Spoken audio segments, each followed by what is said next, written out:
So we all know that Sambo is one of the best bases in MMA. But I think it's the best martial art for self-defense. Because just like Bryce Hall, I've been in 40 street fights, so I know what I'm talking about.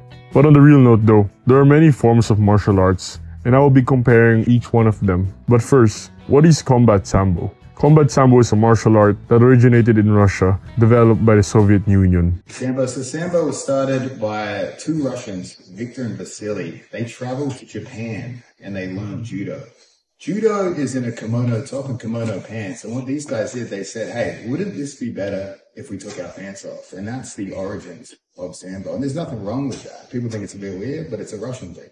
There are two types, combat and sports Sambo. Sports Sambo is almost a lot like judo, with a mix of wrestling and jiu-jitsu. They use a gi and have different takedowns and submissions, but they do not allow all submissions. Some do not allow heel hooks in their competitions. And combat Sambo is basically that, but with punches, kicks, and headbutts. When you look at the rule set of combat Sambo, there are many techniques that can be applied in the street. Striking is one, but the ability to hold your opponent's gi and constantly strike them is superior. In a street fight, 99% of the time they have a shirt or jacket on, unless they're crazy. And being able to hold it to control your opponent by gripping on them is great for control and better striking. A lot of those combat Sambo guys were, they're really good at controlling people from the top position, which, arguably when you add in punches and elbows and stuff like that, that's more important than anything. Yeah. And they can submit you too. Also, when it comes to grounds, though it is not advisable to get on the ground in a street fight, in a scenario where you're on the ground, in combat Sambo, if they are not actively doing anything on the ground, the referee would stop the fight and let them reset. And in a street fight, you wouldn't want to be in the ground for a long time and not do anything. And the use of headbutts is one of the best techniques that is underutilized in other sports. Some of the best forms of martial arts are kickboxing, Muay Thai, wrestling, judo, jiu-jitsu, and MMA itself. And there are reasons why combat Sambo is superior to them. Firstly, kickboxing and Muay Thai, although the latter is superior, both forms of striking are great for self-defense. And I think with martial arts, with striking, it's good to know distance, just to understand where you're safe and where you're not safe, and understand tells, understand what's happening when someone does this. Because some people don't know that. You should know how to protect yourself, how to keep your hands up, how to duck under things. You should know that. You should understand the timing. You should understand distance and timing. Those are important things. But with combat Sambo's ability to grip on you, it can limit your control or even neutralize one or both arms. You wouldn't want both your arms neutralized and get knocked out with a headbutt. And to mention, once a kickboxer or Muay Thai gets taken down, it's over for them. You're only on your feet if he wants you to be.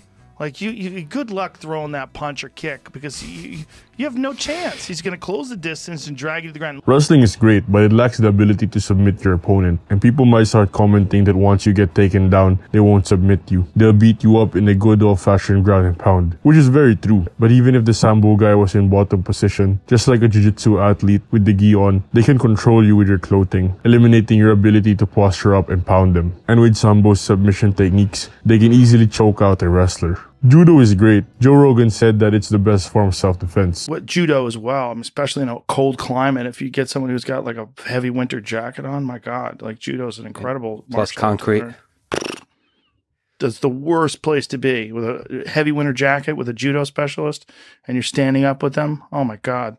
And even if both Sambo and judo use the gi, Sambo still comes up on top with the freedom of gripping that judo doesn't have, because there are a lot of restricted grips on judo that are allowed in Sambo. The broader range of techniques of Sambo is just much more versatile in the street fight. And as for jiu-jitsu, a simple 1-2 to the jaw will suffice. Because honestly, jiu-jitsu grappling is much more superior than Sambo because of the broad range of techniques. I think definitely for grappling, our Olympics is ADCC. If you look at Sambo guys competing in ADCC, they do notoriously bad compared to Jiu-Jitsu guys. So that's why I give the edge, at least in grappling, to Jiu-Jitsu. But in a street fight, a Sambo guy would simply just ground and pound them if they get to the ground. And for MMA, well, honestly, MMA and Sambo are both great. Definitely in MMA, Sambo guys are doing a lot better than Jiu-Jitsu guys are. That's because Sambo guys have far better wrestling and they have better submission wrestling than Jiu-Jitsu guys. I just have to give the edge to Sambo, as with, again, the grips. Unless you're fighting in the pool or sauna where your opponent is naked and wet, then I can say MMA would better suit you. But with the use of grips and clothing on it, it gives you so much control that MMA can't. And you may be asking where Krav Maga is. I'll do a more comprehensive video on it soon, but I don't really think Krav Maga is the best because of the sole purpose of it being hard to do. What I mean is, a lot of Krav Maga techniques are based on how your opponent will react. So unless you know every Krav Maga technique and can be steps ahead of your opponent, you can't really say Krav Maga is better than the rest. But all forms of martial arts are great. It's better to know one than know nothing. But honestly, the one thing you can always do is sprint. Here's how it works out.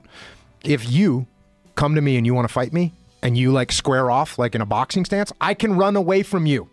Right? I can just run away. I can just run away. I'm going to get away from you. I don't want to fight you. If you want to kick me, I can run away from you. Like there's my primary self-defense is I'm just going to run away from you. It's because if you want to fight me, I can run away. If you square off and, you know, you put your dukes up and say, come on, or you push me, good, I'm running away. That's fine. Sprint away from fight because you never know who's carrying a piece.